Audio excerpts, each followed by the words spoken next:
Hello friends, welcome back to my channel Basir Ahmad recipe চ্যানেলে আপনাদেরকে অনেক অনেক শুভেচ্ছা ও অভিনন্দন। তো আজকে আমি আপনাদেরকে ফুলকপির একটি সুন্দর রেসিপি দেখাবো। যারা ফুলকপি খেতে ভালোবাসেন না তারাও খেতে ভালোবাসবেন। হ্যাঁ বন্ধুরা, আমি আজকে আপনাদেরকে ফুলকপির কোরমা রেসিপি দেখাবো। তো ভিডিওটি না স্কিপ করে পুরোটা দেখতে থাকুন। আমরা গরম পানি চাপিয়ে দিয়েছি ফুলকপিগুলো সিদ্ধ করার জন্য। এতে সামান্য পরিমাণ নুন দিয়ে আমরা ফুলকপিগুলো সিদ্ধ করে নেব। ফুলকপিগুলোকে আমি ছোট ছোট টুকরো করে কেটে নিয়েছি, দিয়ে এগুলো গরম পানির মধ্যে দিয়ে সিদ্ধ করে নিয়েছি। এবার একটা জালির মধ্যে আমরা জালিদার পাত্রের মধ্যে ফুলকপিগুলো ছেঁকে নিয়েছি। ছেঁকে আমরা এর পানিটা ভালো করে ঝরিয়ে নেবো। এদিকে গ্যাসের ওভেনের ওপর আমি কড়াই চাপিয়ে দিয়েছি। কড়াইয়ের মধ্যে তেল দিয়ে দিয়েছি পরিমাণ মতন। তেলটা গরম হয়ে গেলে এতে আমরা ফুলকপিগুলো ভেজে নেবো। তো ফুলকপিগুলো আমরা একটা একটা করে তেলের মধ্যে দিয়ে দিচ্ছি। খুব বেশি ভাজবো না, হালকা পরিমাণ ভাজবো। আর ফুলকপিগুলোকে আমি একটা একটা করে তেলের মধ্যে দিয়ে নেড়েচেড়ে একটু হালকা ব্রাউন করে ভেজে নেবো। এতে কোনো মশলা ইউজ করা হবে না, সাদাই থাকবে, সাদা ভেজে নিতে হবে। তো দেখতে পাচ্ছেন ফুলকপিগুলো আমি সাদাই ভেজে নিচ্ছি। ঠিক এরকম লালচে ভাবটা হবে, আর তখন আমি ফুলকপিগুলোকে একটি পাত্রের মধ্যে তুলে নিচ্ছি। কারণ ফুলকপিগুলো আমার ভাজা হয়ে গেছে। ঠিক যেরকম পরিমাণ আপনারা দেখতে পাচ্ছেন ঠিক এরকম পরিমাণ ভেজে নিতে হবে, এর থেকে বেশি ভাজা যাবে না। তো এটা বানানোর জন্য আমি যে মশলাগুলো নিয়েছি আপনাদেরকে একবার দেখিয়ে দিচ্ছি। তেজপাতা আছে, তার মধ্যে তেজপাতা, জিরে, গোল, দারচিনি, শুকনো লঙ্কা, স্টার আর পেঁয়াজটাকে বেটে নিয়েছি গ্রেট করে। আমন বাদাম, চারুলি আর কাজু একসঙ্গে বেটে নিয়েছি। টক দই 50 গ্রাম পরিমাণ ফেটে নিয়েছি। ঘি নিয়ে নিয়েছি। আদা রসুন বাটা 1 চামচ, জিরে বাটা 1 চামচ, এদিকে ধনে জিরে গুঁড়ো 1.5 চামচ আর স্বাদ অনুসারে নুন। সামান্য ধনে পাতা কুচিয়ে নিয়েছি। তো মশলাগুলো আমি সব ভাগ করে রেডি করে রেখেছি যাতে রেসিপির সুবিধা হয়।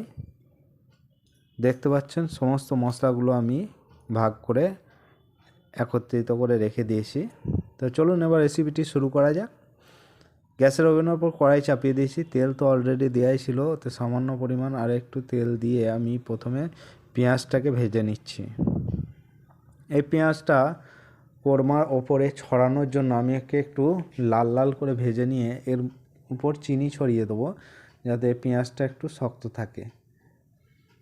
তো আমি পেঁয়াজটাকে ভেজে নিয়েছি, এবার ওর উপরে সামান্য পরিমাণ চিনি ছড়িয়ে দিচ্ছি। এবার ওই তেলের মধ্যে আমি যে গোটা মশলাগুলো ভাগ করে রেখেছিলাম সেই মশলাগুলো দিয়ে দেবো। স্টার, এলাচ, জিরে, দারচিনি, শুকনো লঙ্কা, তো সমস্ত গোটা মশলাগুলো আমি দিয়ে দিলাম। এবার হালকা নেড়েচে রেখে সামান্য পরিমাণ ভেজে নেব। এবার গ্রেট করে রাখা পেঁয়াজটা আমি দিয়ে দিলাম। পেঁয়াজটা দিয়ে হালকা নেড়েচেড়ে নেব। পেঁয়াজটা হালকা ব্রাউন হয়ে গেছে, তখন আমরা আদা রসুন 1 চামচ দিয়ে দিচ্ছি। এবার আমরা এর মধ্যে জিরে বাটাটা 1 চামচ দিয়ে দিলাম। দিয়ে এবার হালকা ভুনে নেব। এবার আমি যে মশলাটা ভাগ করে রেখেছিলাম 1.5 চামচ মতন ধনে জিরে গুঁড়ো আর স্বাদ অনুসারে নুন আমি অ্যাড করে দিলাম। এবার আমি এর মধ্যে বাদাম বাটাটা দিয়ে দিচ্ছি।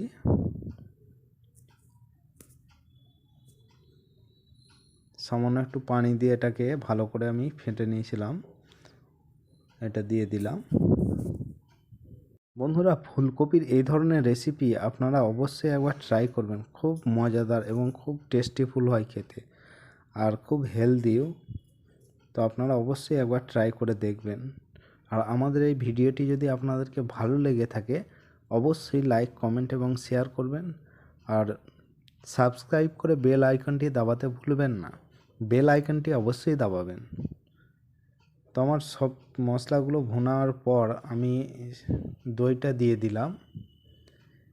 এবার দইয়ের বাটিটা ধুয়ে সামান্য পরিমাণ পানি আমি ওর মধ্যে দিয়ে দিলাম। তো মশলা আমাদের রেডি হয়ে গেছে। এভাবে আমি মশলাটাকে তৈরি করে নিলাম। এবার আমি এতে পানি দিয়ে দিলাম পরিমাণ মতন। তো এবার আমি ফুলকপিগুলো দিয়ে দিচ্ছি। ঠিক পানিটা দেওয়ার পর পানির মধ্যে যখন ফুটটা আসবে, পানিটা ফুটতে থাকবে, তখন আমি ফুলকপিগুলো এর মধ্যে দিয়ে দিলাম। এবার একটা ঢাকনা ঢাকা দিয়ে রেখে দেবো। ঢাকনা খুলে এবার আমি এর মধ্যে ঘিটা দিয়ে দিচ্ছি। প্রায় আমি 5 মিনিট মতন ঢাকনাটা ঢেকে রেখেছিলাম। এতে ফুলকপিগুলো খুব ভালোভাবে সিদ্ধও হয়ে গেছে। তো এবার আমি পেঁয়াজ ভাজাটা ছড়িয়ে দিলাম ওপরে। এবার সামান্য পরিমাণ আমি চিনি দিয়ে দিচ্ছি, 1 চামচ পরিমাণ। তো আপনারা যদি মিষ্টি খেতে না চান চিনি না দিলেও চলবে। তো এবার আমি ধনেপাতা কুচোনোটা উপরে ছড়িয়ে দিচ্ছি। তো এবার আমি ঢাকা দিয়ে গ্যাসের ফ্লেম লো করে দিয়েছি। তো আমাদের রেসিপি রেডি হয়ে গেছে। এবার আমরা এটাকে গরম গরম সার্ভ করে নেব। তো বন্ধুরা দেখতে পাচ্ছেন কত সুন্দর কালারটা হয়েছে। বন্ধুরা এই ধরনের রেসিপি আপনারা ভাত রুটি যার সঙ্গেই দেবেন একদম জমে যাবে এবং বাচ্চা থেকে বুড়ো সবাই পছন্দ করবে। তো দেখতে পাচ্ছেন কত সুন্দর হয়েছে এবং খুব টেস্টিফুল। তো বন্ধুরা আমাদের রেসিপিটি অবশ্যই শেয়ার করবেন। তো আমরা গরম গরম সার্ভ করে নিয়েছি, সাথে আছে গরম ভাত। তো বন্ধুরা আজ এ পর্যন্তই, আবার দেখা হবে নেক্সট ভিডিওতে। ততদিন সুস্থ থাকুন, ভালো থাকুন এবং রেসিপির মজা নিতে থাকুন।